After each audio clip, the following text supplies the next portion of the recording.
court has decided. You lose. There you see a man explaining exactly what the anti-choice movement is all about: power and control over women's bodies.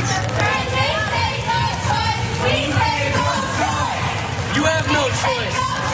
Not your body, not your choice. Your body is mine. So the video that you just watched featured a man who is allegedly not part of the New York Fire Department, although he is wearing fire department gear. It's some guy who decided to be provocative while demonstrators are protesting the forthcoming reversal of Roe v. Wade, which means that the constitutional right to an abortion will be overturned. He thought it would be great to specifically say, Cenk, what we already knew the anti-choice movement is all about. It's not about life, it's not about death, it's all about control, and specifically control over women's bodies. He said it clearly. Now, there's some question in regard to who this guy is. There's all sorts of theories online. We can't confirm any of them, so unfortunately we don't have a specific identity as of now. But what are your thoughts on the video that we just watched? Oh, we got to find out who it is, because we got to get the name to Nancy Pelosi. She's going to want him to be a Democratic candidate. Since she's campaigning for anti-choice candidates, she's going to be thrilled to find this guy. So if you're catching feelings over it, I don't know, go ask her. She's supporting anti-choice Henry Cuellar, who's voted to defund Planned Parenthood, voted with the Republicans on abortion issues, will very likely vote against codifying Roe. So why Nancy Pelosi's helping him? Ask her, ask Clyburn, who's also helping the anti-choice movement. So what does the anti-choice movement think? Yeah, that guy summarized it perfectly. And you're not supposed to say the quiet part out loud, but since he's not a politician, he just said it. Yeah, we just want to control your bodies. We want the government to control your bodies and not you, but we're on the side of freedom, and Pelosi's on the side of Democrats. Right, I mean, the Democrats, we have a ton prepared, to get into a discussion about that. But for now, I do want to just quickly discuss the, in my opinion, fairly small protest that took place over the weekend, the outrage that sparked by the right wing, and then more importantly, the message that we're now getting from the White House. Now, there were protesters who gathered outside the home of Justice Brett Kavanaugh. There were other justices who were targeted with these protests. They were relatively small, a dozen people showing up. Some reports say as many as 100 demonstrators showing up, and they're reacting to a pretty serious piece of news that indicates that women will have the rights stripped away from them, the same rights that they've had for the last 50 years. So there is understandable outrage in response to that. Also keep in mind that we're talking about justices who lied during their confirmation hearings when they were specifically asked about the potential reversal of Roe v. Wade. You have Brett Kavanaugh and Neil Gorsuch saying, again, two senators during their hearings that it's settled law, it's already settled, there's precedent, we're not gonna mess with Roe v. Wade. And of course, as we know, thanks to that leaked draft, they are in fact planning on overturning it. Well, what is the response to the demonstrators from the White House? Jen Psaki puts out a statement saying, quote, POTUS, meaning Joe Biden, strongly believes in the constitutional right to protest as long as it's convenient. That part I added, of course. But that should never include violence, threats, or vandalism. Judges perform an incredibly important function in our society, namely a function that strips us of our rights. I added that part myself. And they must be able to do their jobs without concern for their personal safety. Oh, is POTUS and the White House overall concerned about the comfort and the privacy of the elite in this country? The same elite who have put themselves in a position to strip rights away from Americans, namely American women. Oh, are we making them uncomfortable by demonstrating outside of their homes? Is that something that makes them concerned about their privacy? I mean, it's just amazing to me because it shows you that the elite in this country will continue to protect the elite, even as They strip us of our rights over our own bodies, rights that give us agency. And again, the very people who are engaged in that mission to strip us of our rights are also the individuals who couldn't be bothered to wear a mask, which is temporary, which helps prevent the spread of a contagious virus that has already killed hundreds of thousands of Americans, many of whom didn't even need to die. But of course, the right wing is so pro-life that they will happily spread the virus, putting other people in jeopardy, while of course regulating your uterus. Okay, so obviously there's the irony here of privacy for me, but not for thee. Apparently, I can't wait to see if they're gonna put an addendum to this opinion, because it isn't published yet. Now remember, you women out there, you have no right to privacy, and the government can snatch up your body anytime they like. But we're gonna say that you're not allowed to protest in front of our homes because we are the elites and we have a right to privacy. Now, look, I've said this a million times on the show. I don't like the protests at the homes. I think that they lead to dangerous situations, etc. But by the way, they put up this giant barrier around the Supreme Court. Well, wait a minute. If we can't protest in front of the Supreme Court, where the hell would we protest? What would be wrong with a protest at the Supreme Court? That doesn't make any sense. I mean, we're not right wingers. Nobody's gonna storm the place chanting about hanging an official. That's the right wing, right?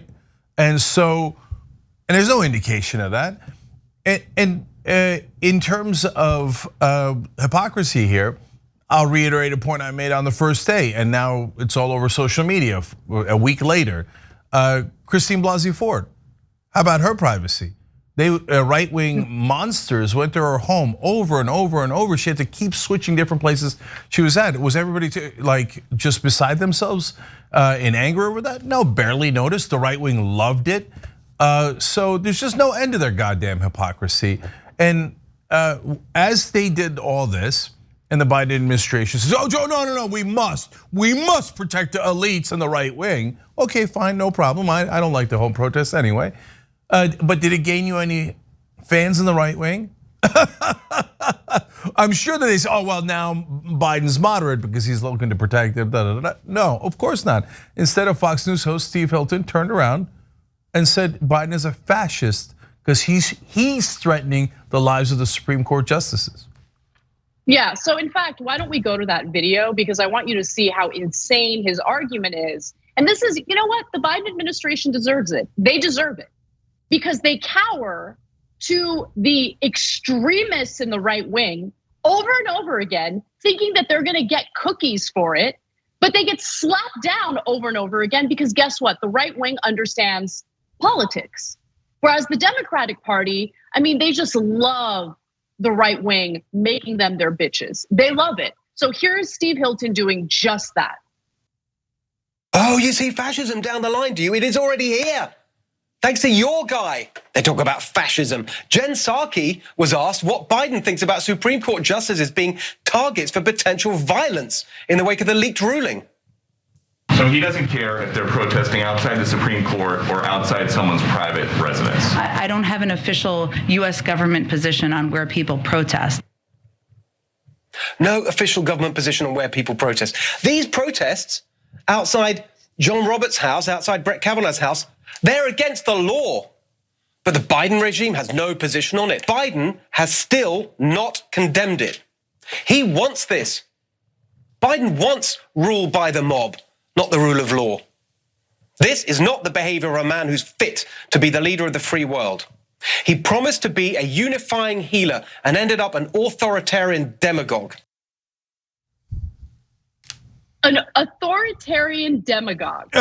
Now, we read you the tweet from Jen Psaki. They're urging demonstrators to please be polite. Your rights will be stripped away from you and we'll do nothing to stop it. But please be polite to the very individuals who have stripped those rights from you. And remember, you're hearing from someone who works on the same network that has minimized what happened on January 6th, okay? Where you have a giant group of rioters storming the Capitol because they didn't like the outcome of our democratic process. They didn't like the outcome of the 2020 presidential election. If you need visuals to help you understand how outlandishly stupid Steve Hilton's argument is here, I can remind you of what January 6th looked like. Let's take a look at what real mob rule looks like.